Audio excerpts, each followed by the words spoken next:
Mama's got to start wearing a sports bra to church, and Griffin is getting badgered by a beaver. It's week 5 of In Real Life.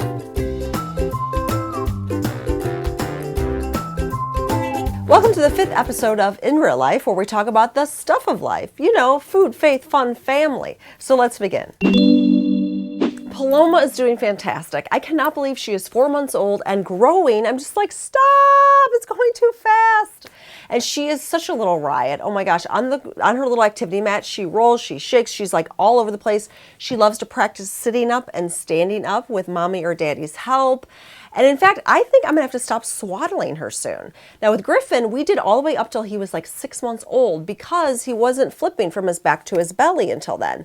But with this girl, she's rolling so much, I'm like, I really think I'm gonna have to stop doing it, which is kind of a bummer because I just find that with the arms going like everywhere that they tend not to sleep as well, but we'll see.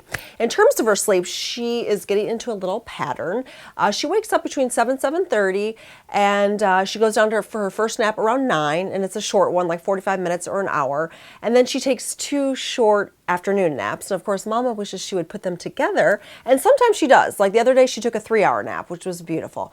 But generally speaking, she does another 45 minutes to an hour, 15 nap, and then another one. And then right around 5, she does a short cat nap, like a half hour or so. And then she's up, and then she goes to bed anywhere from 7:30 to 8:30. But sometimes she throws us curveballs. I mean, one night last week, I had a ladies' night out, the first time in a really long time. And she went to bed at 6:15, which was beautiful. Other times she'll push it to like 10. So she still kind of keeps us on her toes. In terms of middle of the night wakings, sometimes she doesn't wake up at all. Other times it's 2 times of the night, you know, sometimes it's 1. I mean, generally speaking, it's usually 1 to 2 times that she's doing it. Yummy. These grocery store runs are starting to feel like Groundhog's Day. I didn't think we ate so much of the same stuff, but I guess we do. So one thing I'm really excited about is this whitefish. It's a sole, and it's really yummy. I'm really impressed. So we completely defrost it, then we cook it with capers and lemon and onion and garlic or olives. It's really good.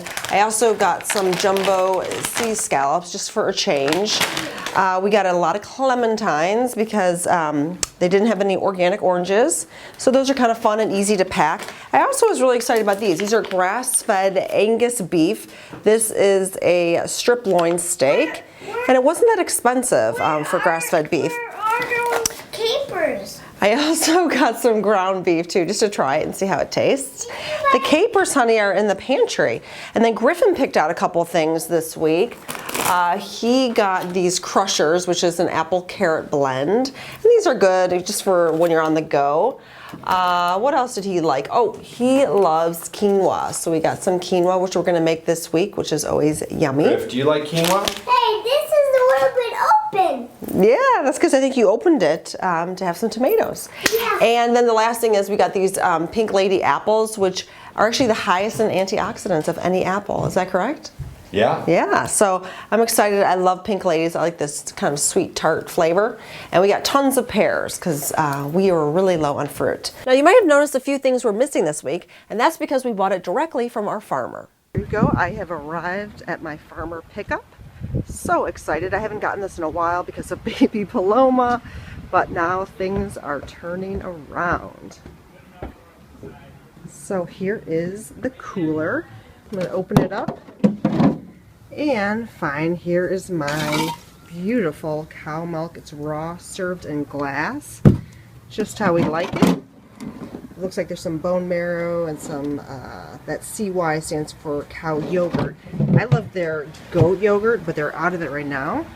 And there are my beautiful eggs. I'm so excited. Grab these and go. On MamaNatural.com this week we talked about leafy greens and sore nipples. Kind of go together, maybe not, but the sore nipple salve is huge. I figured it out in the kitchen. I was tinkering one day and it helped me huge. I didn't have pain with Griffin. I had it big time with Paloma, and I put this stuff on my boobs and I'm telling you, it is magic. So if you want to check it out, the link is in the video description below. And eat your leafy greens to help you boost your milk supplies. And in that post, we talk about the benefits of all the different leafy greens and which one gives you the most bang for your buck. Our frustration of the week is Griffin has kind of outgrown his nap, and yet he very much still needs his nap. So for a week we just said, you know what, let's just not have him nap. He doesn't need it anymore. Every time we try to put him down, he's just up there talking to himself, reading books. So let's just forego it and put him to bed earlier. Wow, did that backfire. So much so that there was one night this week that he was literally up from 1:30 to 3:30, okay? And this isn't just up like, oh, I want to chat with you, Mom, or hug you. No, this is like he's having bad dreams. He's afraid of shadows. He talked about this beaver that was trying to get him. I mean, just stuff where you're like, I can't even deal, honey, because it's 3:30 in the morning. Mommy wants to go to sleep. So I finally, got him down and got him back into bed and tucked in. And just as I was about to go back to my bed, little Miss Paloma woke up. So I was just like, can somebody help me, please? So I had to nurse her down. By the time I got to bed, it was like 4 a.m. And let me just tell you, the next day was really painful. And the next day was really painful because it really throws you off, and it was with the time change and everything. So, wow. So wish us luck. Now this is like day 3 that he's going on where he is napping, and he's so much happier, and we're so much happier. This week I felt like I really busted through some kind of social inhibition I had around worship and dancing and kind of getting into it, so to speak. I really like contemporary music when I, sing to God. And in fact, that was how we found this church. Is one day we were driving around and we saw this guy leaving this building that happened to be a church, and he had an electric guitar. And I'm like, oh my gosh, let's check it out. And we checked it out and we ended up loving the church, and it's awesome.